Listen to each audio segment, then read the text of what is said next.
The following edition of Connecticut Valley Views is made possible by Windsor Federal Savings, with offices in Windsor, Granby, and Bloomfield. Neighbors helping neighbors since 1936.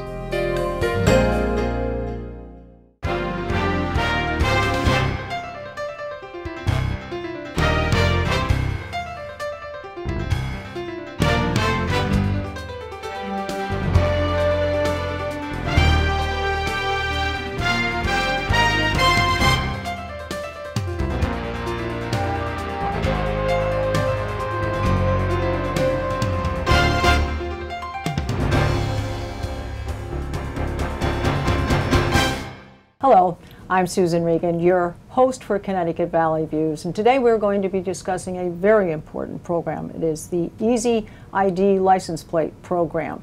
This concept was developed by Gary Richard. He is an inventor, and we are here. Our host today is Michelle Cruz, and she is the executive director. She's actually a Connecticut victim advocate, and we are here in her offices in Hartford, Connecticut. Michelle, it's a pleasure to be back here and see you again. It's great to be here, and I'm so happy that you could come and educate people about the Easy ID program. Well, it certainly would help many of the people that you find as victims, because we're not only talking about children in abduction, we're talking about crime and felonies of all sorts, whether it be robbing banks or hit and run victims. The Easy ID program is something that people can teach from not only people who are older, younger, of all nationalities, and we will find out more about that from Gary. So we do appreciate having the time to come and visit with you. Well, thank you for coming. And now I'd like to introduce Gary Richard, the inventor of Easy ID. Pleasure to have you here today. Thank you, Susan. I really appreciate your advocacy here. You know, with this, we can use all the help we can get, because this really is a grassroots, effort. And if we don't do this, who will? We are now going to speak with Maggie Bish. She is the mother of Molly Bish, a young child who was abducted and lost by the family 12 years ago. We'd like to speak with her and have her share her story and how this will help in a program we hope will be effective for families in locating children and saving lives. Mrs. Bish, we very much appreciate having you call in today to speak with us and to share your story and your family's heartfelt tragedy. We'd appreciate it. It's very difficult to talk about the loss of a child, but we would appreciate if you could share that background with us. Well, Molly was taken 12 years ago in the year 2000. She was a brand new lifeguard. She had just began a new job. It was her 8th day of work. We are now celebrating and having a memorial vigil this June 27th, 2012, to actually honor her short life, she was only 16 when she was taken. Most people, I can't even think could even comprehend such a horrific experience. Molly went to work that day. I drove her. The day before, there was a vehicle in the parking lot. She was brand new. She studied all winter to get her license. My son had been the lifeguard prior to her. We live in a very small town of 4,000 people. It was the beginning of the summer swim lessons. And the day before I had driven her, there was a vehicle in the parking lot. Unfortunately, Molly was just beginning to drive, and she drove into the parking lot. And there is a stranger that I wasn't familiar with who was in the vehicle, and there's nothing really you can see. You can't access the beach. It was just unusual that someone would be a male alone at a mother's beach. So this is a mother's intuition acting here. Absolutely. From the very beginning, I got out of the car because Molly was driving. I tried to, in small towns, people will nod their head, say hello. He did not recognize me at all. And so I had this undercurrent feeling of fear, and I walked with Molly to her position where she would set herself up. I stayed with her about 15, 20 minutes. We talked about, was she concerned or anything. I didn't want to make her alarmed, but I felt like it was a comfortable amount of time. I walked back to the car, and this individual stared at me.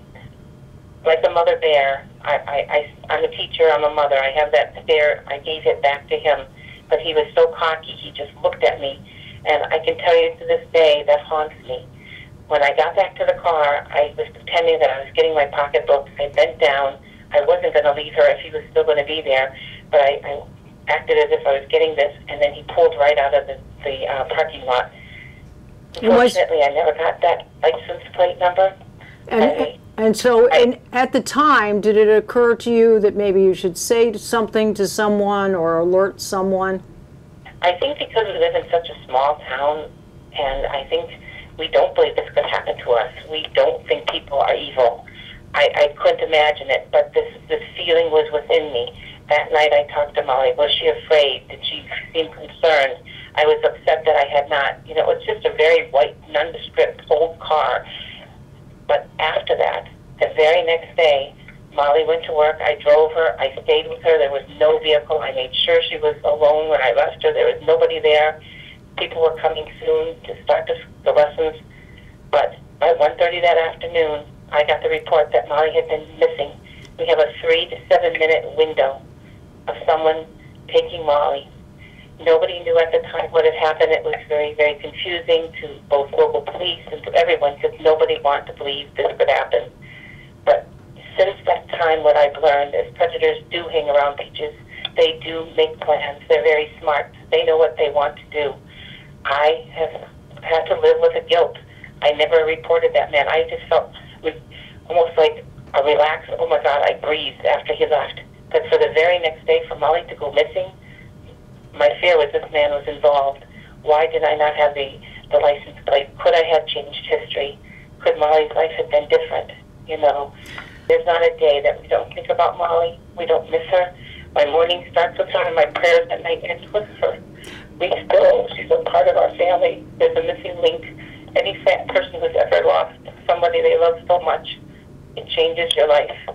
And this led then to the Molly Bish Center, is that correct? How long ago was that established? Well, we actually established it soon after Molly. We were very nervous that the children in our community, I was on the local school committee, if we were afraid, and they had actually thought that this person might be from our area, the children were very frightened. What could we do? And so we contacted Mark Kloss. He gave us 1,500 child identification booklets. We worked with the Shriners, and they came down and we did a beautiful safety event, 1,500 children. That was our very first event. And then people kept asking us. And since that point, we've done over 200,000 children and provided free child IDs.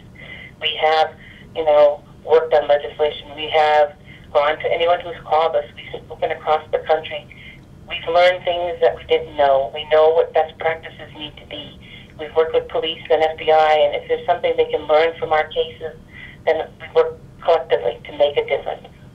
Well, we so much appreciate, Mrs. Bish, you sharing your story. I'm sure you've told it many times, but the emphasis I want to put on it is all of your hard work hopefully will come to fruition, not only through the Molly Bish Center, but also through a program that we will be talking about today, the Easy ID license plate concept. And I believe you have been a great supporter in hoping that Gary Richard can get this on the books for the states. He is the inventor. He is the brains behind this. He realized that most crimes involve vehicles. We needed to do something after Molly and Elizabeth Smart. He came forward to our family and asked, could we work collectively and name this bill after Molly, and then hopefully make some movement to make a difference. If you can look and remember and report that license plate, if you're an Amber Alert, all these things we discussed, but it's so important to be able to report it, but you have to be able to remember it. That's why that simple identification with a symbol is so important. It just is a no-brainer. Everyone who has looked upon this and spoken with us, police departments and law enforcement have all said this makes sense. This will help. AAA, our insurance companies, we know that there has to be better ways to recognize and report crimes, and especially with our children. They're too valuable. One child is too many. One child is too many. You are correct. Well, thank you again for your time. We certainly wish you well. We're very, very happy that you're looking at this and that we hope that it will move forward. And I can't say how much it means to me, especially at this time, that we might be able to make a difference. So thank you from the bottom of our hearts. Well, now, you're an inventor, yes, but somewhere along the line, how did this program, the Easy ID program, where and when and what was the catalyst for you to develop it? Well, after Molly Bish had been abducted, I remember seeing, you know, the dirt road, the stories on the news about that, and it really haunted me. And after Elizabeth Smart had been abducted out of her own home, I said, I've got to do something about child abduction, and I didn't really think about it from my own perspective, but I'm just sort of revealing now that I lived with a predator, and that's a pretty heavy statement to make. Are we talking about your father, or? It's actually about my mother, and it's a different dynamic, you know, when it's a woman, because a woman has there's no shortage of people that will partake, you know, with a woman that's you know, that has that type of need. Because normally a woman is nurturing, and in this case she's the predator. Yes, and she tried many times to involve me in those things, and I had to fend her off. And I remember going to my father, and because she used to bring men to the house, and men would pick her up, and she'd be all over the city. And when I went to my father, probably at age 10, he just turned and walked away. And that's you didn't want to face it. Yeah, and that's when I said, oh, I won't say the word, I'm on my own in this world. And so I had to try to survive, you know, in that type of environment. And this personal type of case of children being victims then really rings home and true with you. Yeah. And thus your invention, hopefully, will preclude other people becoming victims. Yeah, and I hadn't even really thought of it, you know, in that perspective of that. I just thought I just needed to do something, and I didn't realize how deep-rooted it was within myself. So in a way, perhaps Molly's case helped you to recognize something in yourself, which is a healing process. Yeah, and there's a lot of other people like that out there in the world, and it's all over the media now. Some things that, you know, have happened, you know, with the Sandusky, you know, case and that type of thing. But you don't typically think of a mother, the person who's supposed to be the most nurturing person in your life. No, yeah. you don't. Your mother is your protector. She is the one you go to in times of need. Well, now, in the development of this concept, let's talk about the actual dynamics of the elements. Sure. Obviously, Easy ID is the name of the program, and the ID being able to recognize the license plate quickly. So you might explain about the symbols. Sure. Looking at random numbers and letters, you know, cognitively we're challenged to be able to recall that. If I put 100 intelligent adults in a room and ask them what their own license plate is, on the vehicle that they get in and out of every day, you may get 2 or 3 people who know that. So what chance does a child have? And so, in trying to develop a system that would be easier to identify, you know, I had the epiphany about symbols. And when I researched it even more, all the cognitive studies show that a 2.5-year-old child can look at a symbol and recall it a week later. So I knew I was onto something there. And the fact that it actually increases the mathematical combinations. So if you were using 5 spaces, you actually more than triple the number of combinations if you were using like 20 symbols. So as a result, you have a graphic, you know, that's easy to identify. Which is globally understood. Absolutely. Any nationality, you know, it speaks any language. Exactly, and so that's why they have to be universally recognizable symbols. And of all crime involves usage of a motor vehicle. So this can help in all the way through. But when an abduction does lead to the death of a child, every second is critical, as in any type of crime. And if it's an abduction, 44% are dead in the first hour, 74% within 3 hours, 91%. These are not good percentages. It's incredible. In 24 hours. If you were to look at a vehicle on the road, a moving vehicle, what's going to stand out? You know, there, you know, the symbol. Now, what if you're dyslexic or you're looking through a rear view mirror? Everything else becomes hieroglyphics except for the symbol. It's a mirror image of itself. We use symbols in every day in our lives. Letters and numbers are symbols. They represent big quantities part of the marketing and sounds. and advertising community. Exactly. So even eye charts for children and people, you know, that are illiterate, they use symbols. So I knew I was onto something, you know, with that. But people say, but we don't have symbols on our keyboards. So how do we put that information into a computer system? Just like in Massachusetts, like a Red Sox plate has an R over an S. And that's so they put RS and put the rest of the number in. Here you have a letter for whatever the symbol might be, and then where it is in the sequence. So, for example, this is a diamond in the third position. So it's a D over 3. If it was a heart in the first position, it'd be an H over 1. That goes into a standard computer keyboard. This has been blessed by the FBI division, CGIS, that is the country's oversight for license plates nationally. So it's even been blessed, you know, by them. So this system, when you take a look at a typical example, a blue SUV, and you got diamond 5, because so you can actually narrow down now to 4 characters for 90% of the plates. So it actually simplifies the whole exactly program. Less is more. If you got blue SUV diamond 5, that just narrowed it down to 1 in 12 vehicles. Which would certainly shorten the time the police would need to identify who that is. Exactly, as opposed to 12,000 vehicles in Massachusetts. So, and you can actually raise, like I say, millions of dollars by new vanity plates as well. Rockstar, Diamond Girl. So in this particular case, one could ask for this. Exactly. If you didn't ask for a specific vanity plate, it would be a signed whatever your particular plate was going to be. If you took a look at these plates, again, what would you be able to get from that? Mostly the BMW, actually.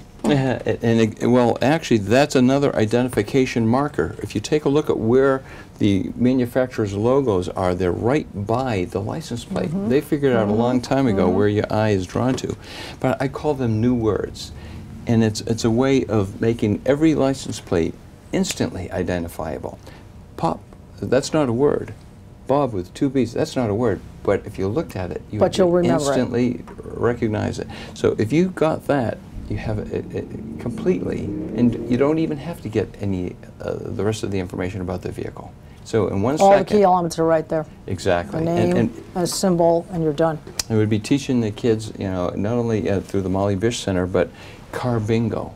And that we would be given to the kids in the schools. The Massachusetts Safety Officers League, the Connecticut Safety Officers League, they go in and teach child safety in the schools. So now they really have something that they can, you know, train the kids about talking to their friends. What did you see? You know, and it's an awareness level, actually, Gary. It's an awareness level that I think that would cross generations of people, that will make them more aware of what's happening in their surroundings. If you see something, say something. Correct. Talk about the Amber Alert system. This country made a very bold statement about how important our children are by spending millions and millions of dollars to put these signs up all over the highways. But it's effectively useless if we can't get the information to put up on there. So this is the 1-2 punch with Amber Alert. It's the missing ingredient that we need, you know, to put on there. Well, when we talk about the symbols, there have currently, as I understand it, the legislature in Massachusetts has been reviewing this for some time now as to whether to adopt it as their license plate program. Where are they with that at the moment? Well, it had been in the Transportation Committee for 8 years. Under the new leadership, it moved forward. It was voted out favorably recently, and now is in Ways and Means. In Connecticut, actually, in a very brief amount of time, they voted it out of committee over to the House and into appropriations. And unfortunately, the session ended, you know, sooner. So we're How long ago was that? It just really in the past about was it June? Was it the end of the session? Yeah. So we're talking about this past June. Yes, Okay. yes. So we we came very close at you know, through, you know, Michelle's efforts, and Merit, they've worked, some miracles here to get it, to advance that quickly. The session in Massachusetts doesn't end till the end of July, so we're hopeful that we'll be able to have this voted, into law, by the end of July. Well, anyone's going to say that the program will cost money. However, license plate programs have been changed in states previously. They have done them for the purpose of reintroducing people as they re-register, as they buy new cars, as they transfer cars. So this seems to me as though it would be a logical step to simply move over to this. And then, and when we will talk shortly about the Molly Bish Center, be able to introduce classes so that young people will be taught to read license plates, as it were. And as you said, you could do it as a very young age. So it seems to me as though not only is this going to help victims that are children that can easily recognize it, and elder people, but also people that have dyslexia as well. Exactly. Right now, we've identified the cost of rolling this out in Massachusetts would be, the price tag associated with our part of it would be about $9 million. Okay, the legislation is written to roll it out over 5 years. And there's about a 10% turnover per year. So half the cars would get, this plate instead of that plate. There was about $36,000 in tooling. I said, if that's an obstacle, I'll pay for that myself.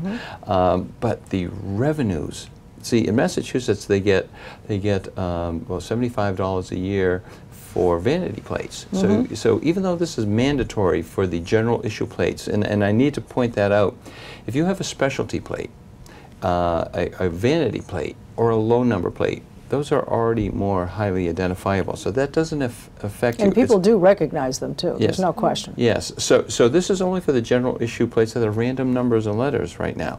So you would, instead of getting this plate, you'd get that plate. And this would have application to trucks, vans, cars, anything in the motor vehicle department. Yes, exactly. So with the legislation written, over 5 years, there would only be about a $9 million price tag associated. But for every 1% increase in vanity plates, that's $3 million in new revenue. It would seem to me that it costs money, obviously, to register your car, transfer plates, and so forth, so that could be built into the cost.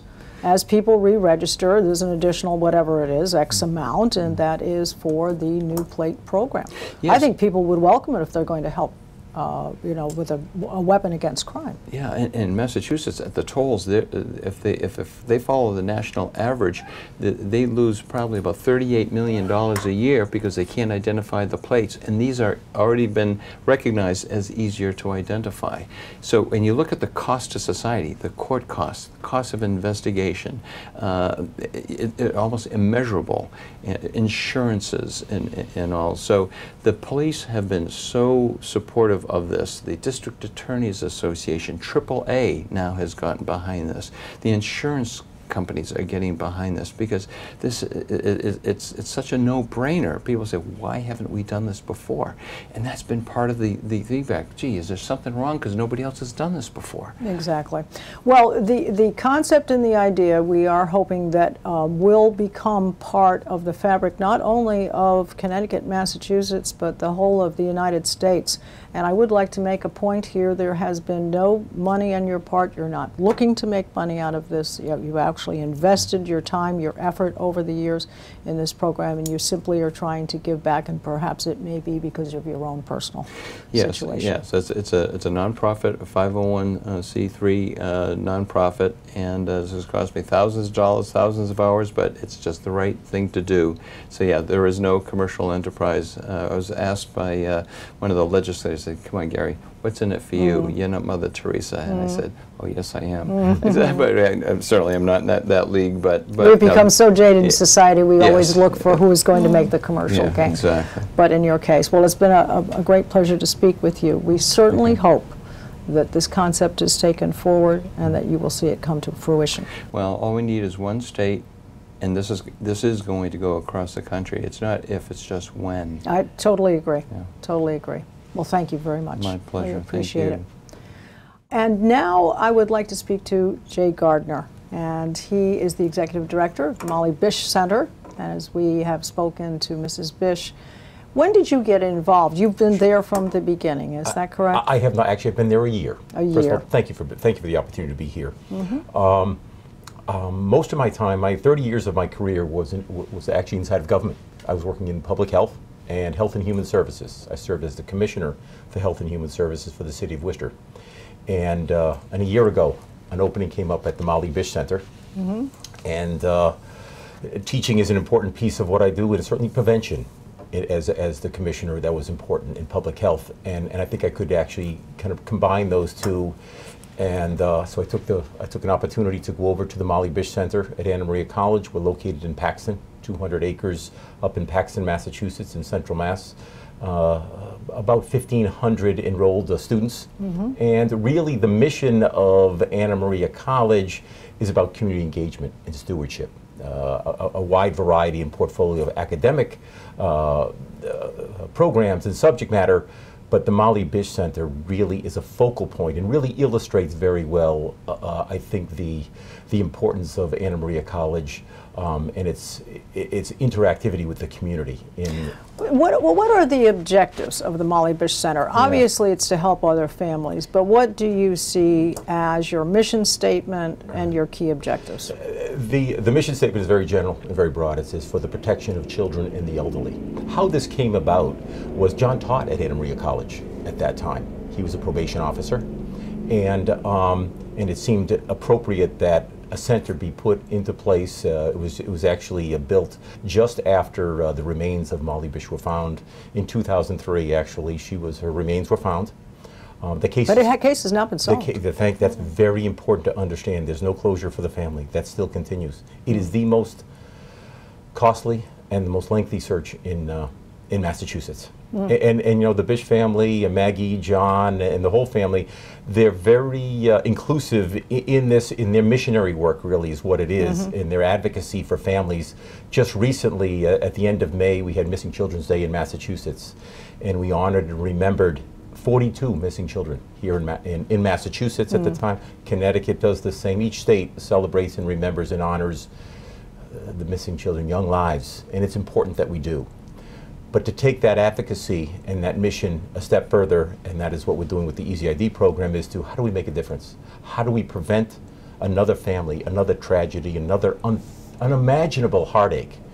And that's what this program is about. This provides, it's really said, something constructive and proactive can come out to really help other families. So the Molly Bish Center began in 2004, and really with the mission of protecting the children, the elderly, is a whole diverse portfolio of programs through academic research, trainings of professionals and practitioners, whether it's in criminal justice, environmental science. We work with the District Attorneys Association, we work with the Social Workers Association. I was going to ask you, now, how do you work with law enforcement and the other agencies? This is a kind of a review or a meeting, or how does it work? We sponsor conferences on a regular basis where actually the professionals come up to an academic setting and they hear best practices. Many times it's about our academic faculty will give programs and put on and sponsor best practices and modalities that in law enforcement and criminal justice. Back in 2000, you know, they didn't have the same forensics. They didn't even have the search patterns and the things. And we have really participated in bringing those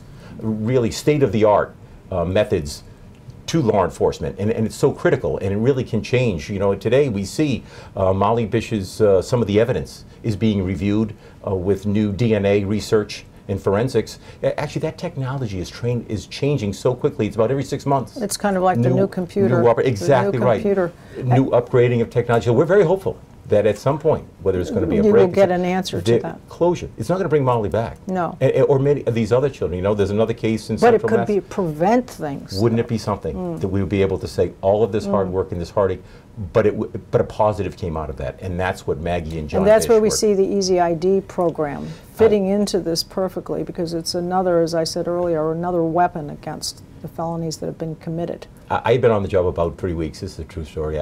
Gary was at the vigil, and last year, out in Warren, Mass, out in the gazebo, and I had been on the job as the director of the Molly Bish Center for only a few short weeks. and I heard him speak. And I had moved policy in public health and tobacco control, lead poisoning, and I knew right away this was an initiative. Although we have trainings, we have conferences, we train our students, the next generation of professionals, policy, public safety policy is an important leg of that stool, if you will. And quickly, Gary and I became connected in how are we going to move this? How are we going to connect with law enforcement, child protection agencies, legislators, key decision makers, and most importantly, what you're doing for us today, connecting with the community. The community needs to understand what can they do. The measure of the success of public safety is how do we engage the community? How do we empower the community? How do we get them involved? Even young children at an early age, as you mentioned earlier. That's Well, the most it's important. really It a starts civil young. defense and working with local law enforcement, because the first thing that an officer will ask, can you give me a description of the car? Do you happen to remember the license plate? And you know, it's interesting that you're exactly right. And you know what they do get as far they don't get the critical information, the license plate. What they do get is a symbol. They get a bumper sticker. They get a window decal. They're getting symbols, but they're just not useful to translate into a public safety intervention, and certainly a timely one. So that if we can take that thinking, it's called mnemonics. We use it every day on the highway. We use it in all of our technology, a retrieval cue, and put that down onto a license plate, and that's the marker, the unique marker, and really restore license plates to their original intent. They're not there for decoration. They're not there for promotion. They're there for public safety, so that we can quickly and rapidly identify a vehicle. For a host of crimes. And that's just it is whether it's road rage, drunk driver, hit and runs, all of it. And now, you know, we're seeing we quickly enlisted law enforcement at every level, from the federal government, CJIS, state level, local level. They've all been on board and really come on board in a very passionate way. And they're actually getting frustrated that this hasn't broken through. But then the child protection agencies, legislators, and now the insurance industry. So where it's toll booths, you know, Department of Transportation is seeing, you know, there's revenue that's being lost. In so many ways, this is a programmatic solution, and the return on investment is immeasurable. Well, I guess if there were, what system would you want to see in place? This would be the system, would it not, for licensing? If you were to speak to parents now, to families now? That is actually, thank you. That is the question. Should there be an instance where you need help, whether it's in a child abduction, whether you're out riding your bicycle or walking on the street, you have an instance somewhere in your life when you're out on the street, whether you're up on a busy highway or in your own community, and you need to quickly identify a vehicle and to be able to have a response, public safety response, what system would you want to have in place? A system that presently works far less than 1% of the time, or a system that really connects cognitively and even empowers young children to be able to remember, to recognize, and to be able to report? Well, thank you very much. We very much appreciate your time too, Jay, your effort, all of your energy that you've put into this, and the support. My comment would be is that people ask if we can afford this. I say we cannot afford not to do it, and that if the cost is high, when it comes to a child, one life is worth it. Right. Thank you for this opportunity to educate the community. So thank you for us to be here. We're delighted. I'd like to give the websites for each of them. First of all, for victim advocate, it's www.ct/OVA. For the Bish Center, it is www.annamaria.edu. And for Easy ID is www.ez-id.org. They are also on Facebook at Easy-ID. And I would like to say you can see all of our programs on our website at www.ctvalleyviews.com. This is Susan Regan. Thank you for joining me in bringing proof to the people.